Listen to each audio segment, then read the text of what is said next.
Hi guys. तो आतिश ना ऐसे बैठा होता है और वो काफ़ी ऐसे अपसेट होता है क्योंकि उसके साथ मतलब क्या कुछ हो रहा है, as we all know that. तो वो वहीं पर ना ऐसे बैठा होता है और तभी वहाँ पर ना उसे फ़ील होता है कि कोई आ रहा है। तो वो जैसे ही देखता है तो वहाँ पर मरजान होती है।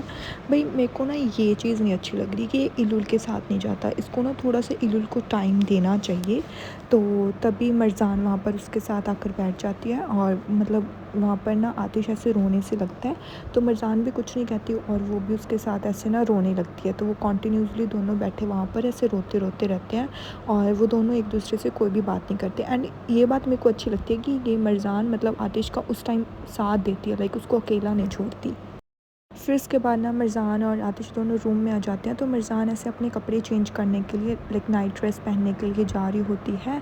तो फिर उसके बाद वो बोलती है कि मैं अभी तुम्हें ऐसे देख रही हूँ कि तुम मुझसे इतने दूर होते जा रहे हो, पर जब अगर मैं तुमसे हमेशा के लिए दूर चली गई तो तुम कैसे एडजस्ट कर पाओगे। तो बेसिकली अभी भी मिर्ज़ान के मन में यही है कि वो आतिश को छोड़कर यहाँ से जाएगी। तो फिर वो जाकर ना मिर्ज़ान बैठ जाती है आतिश के साथ और वो मतलब आतिश को देखने लगती है।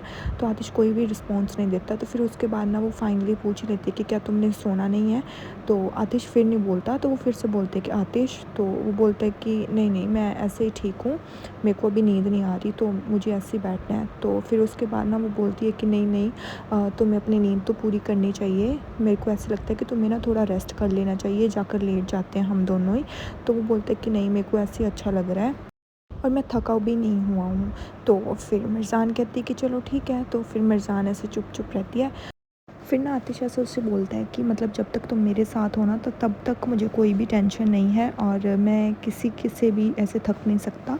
तो फिर वो बोलती है कि क्या तुम मुझसे नहीं थकोगे कभी। तो वो बोलता है कि नहीं नहीं, मैं तुमसे नहीं थकूँगा। तो फिर बोलती है कि चलो फिर ना मतलब हमें इस तरीके से ना और इन्विटेशंस नहीं करने चाहिए। जब भी कोई हम ऐसा काम करते हैं, कोई भी दावत रखते हैं, तो इस तरीके का कांड हो ही जाता है। तो आतिश ये सुन के ना हंसने लग जाता है। तो फिर वो बोलता है कि शुरुआत तो मैंने की थी ना, सब कुछ मेरे कारण ही तो हुआ है, शुरू से तो सब कुछ। तो वो दोनों ऐसे हंसने लग जाते हैं बिकॉज़ अगर ये कोई भी ऐसे मतलब रखते हैं ना कोई दावत वगैरह और या कोई पार्टी वगैरह, तो इनकी पार्टी में कोई प्रॉब्लम ना हो और अच्छे से इनकी पार्टी हो जाए, ये तो हो ही नहीं सकता ना। फिर उसके बाद ना मरजानो से कहती है कि इस पार्टी से हम शायद अभी तक रिकवर नहीं कर पाएंगे, बट कोई बात नहीं, टाइम बीत जाएगा ना, फिर उसके बाद हम रिकवर कर लेंगे। तुम भी इस चीज़ के लिए टेंशन मत लो। फिर उसके बाद ना वो बोलते कि चलो एक काम करते हैं। तो आतिश बोलते कि क्या।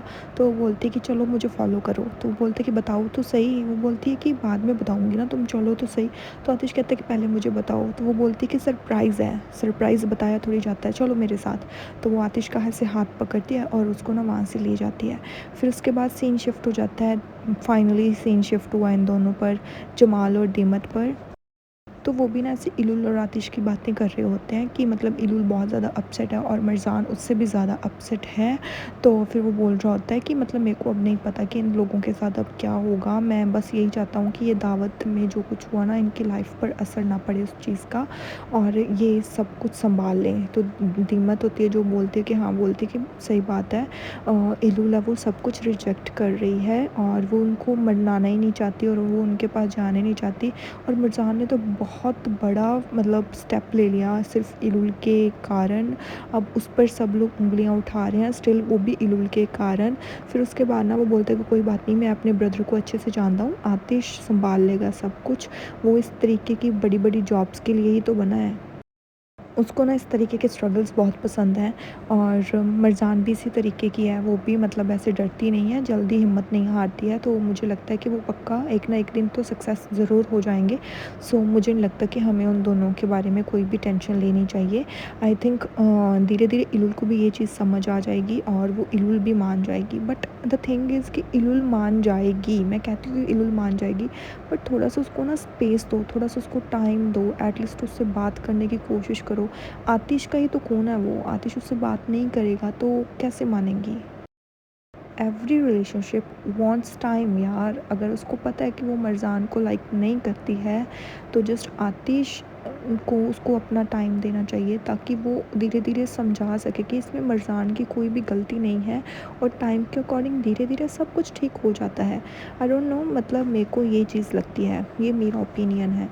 फिर उसके बाद ना जमाल भी ना ऐसे अपसेट सा होता है, तो जो दीमत होती है वो बोलती है कि कोई प्रॉब्लम है क्या? तो वो बोलते कि नहीं नहीं, तो वो बोलती है कि मुझे बताओ, तुम मेरे साथ शेयर कर सकते हो, मैं तुम्हारी बात समझ लूँगी। तो वो बोलते हैं कि कई बातें ऐसी होती हैं दीमत, हम किसी के साथ शेयर नहीं कर सकते। तो फिर वो बोलती है कि कोई बात नहीं, अगर तुम इस तरीके की बात मुझसे शेयर नहीं करना चाहते कोई बात नहीं, बट अगर तुम शेयर करोगे ना तो तुम्हारा दिल शायद, जो दुख है तुम्हारे दिल में वो कम हो जाए। तो जमाल बोलता है कि हाँ तुम सही कह रही हो, शायद मुझे बताना चाहिए। तो वो बोलता है कि जब से इलुल यहाँ पर आई है ना, तब से मेरे को भी इस चीज़ की ना उम्मीद हो गई है कि शायद मैं, मेरी भी कोई बहन होगी, शायद मेरा भी कोई होगा जिस पर मैं ट्रस्ट कर सकता हूँ, और मेरा भी कोई कज़न या फिर कोई ब्रदर सिस्टर कोई तो मेरा होगा। मैंने सारी ज़िंदगी अपनी मतलब अनाथ आश्रम में निकाल दी। उसके बाद मैंने अपने पेरेंट्स को बहुत ज़्यादा ढूँढा, पर मैं उनको कभी ढूँढ ही नहीं पाया। तो इस चीज़ के लिए ना दीमत भी बहुत ज़्यादा अपसेट हो जाती है, बिकॉज़ वो भी एक सब तरह से अनाथ है बेचारी, अब उसका भी तो कोई नहीं है। फिर ना दीमत ऐसे उसकी तरफ वैसे देख रही होती है, तो वो फिर से ऐसे बोलता है, कितने साल बीत गए बट मेरे को अभी भी अपने पेरेंट्स के बारे में कुछ भी नहीं पता चला।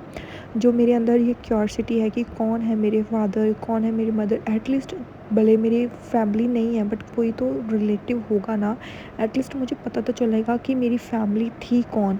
मतलब मेरे को इस तरीके से गुमशुदा होकर नहीं रहना है कि मुझे पता ही नहीं है कि मेरी फैमिली पीछे से थी कौन। मैंने बहुत ज़्यादा रिसर्च किया इस चीज़ के बारे में। तो वो कहती है कि कभी कुछ नहीं पता चला। वो बोलते कि नहीं नहीं, मेरे को कुछ भी नहीं पता चला, मैं सिर्फ ढूँढता रह गया, बट मेरे पास कोई भी उस चीज़ के लिए आया ही नहीं कि हाँ यहाँ पर मेरे कोई रिलेटिव्स हो सकते हैं। मुझे इस तरीके से लगता है कि मैं इस दुनिया में एग्जिस्ट ही नहीं करता, कौन मुझे ऐसे फेंक गया मुझे ये भी नहीं पता। और इसलिए मैंने फिर उसको ढूंढना बंद कर दिया, क्योंकि मैं अब किसी को भी नहीं ढूंढना चाहता और मैं अपने आप को और दुखी नहीं करना चाहता। बट जब से मैंने इलुल को देखा है, वो आतिश के पास आई है, और आतिश और इलुल को देखकर मुझे ऐसा लगता है कि काश कोई मेरी भी फैमिली होती है। एंड यहाँ पर ना मेरे को सच में ऐसे लग रहा है यार, बेचारे के लिए बुरा लग रहा है। मतलब ये आतिश का कितना करता है ना, बहुत ज़्यादा करता है। ऐसा नहीं है आतिश इसका करता नहीं है, बट जो एक सगे बहन भाई का रिश्ता है ना, वो एक सगे बहन भाई ही जान सकते हैं, राइट। फिर इसको भी ऐसे है बेचारे को। फिर उसके बाद ना वो बोलती है कोई बात नहीं, अगर तुम चाहो तो हम मिलकर उसे ढूंढेंगे, आपकी तुम्हारी फैमिली को। और मैं तुम्हें अच्छे से समझ रही हूँ जमाल कि तुम क्या चाहते हो। और फैमिली के बिना इनकम्प्लीट फ़ील करना, मैं ये चीज़ तो मैं अच्छे से समझ सकती हूँ कि तुम्हें किस तरीके के फ़ील हो रहा है। और कभी कभी ना हम फैमिली से भी इतना डिसअपॉइंट हो जाते हैं कि हमारे सामने सब कुछ होता है, हमें कुछ तभी भी पता नहीं चलता। और जस्ट मैं तुम्हें ये बताना चाहती हूँ कि कोई बात नहीं, हम आज नहीं तो कल उनको ढूंढ लेंगे, और मुझ पर यकीन करो आज नहीं तो कल हमें उनके बारे में ज़रूर पता चल जाएगा। एंड आई लव दीमत यार, कितना कंसोल करती है बेचारी।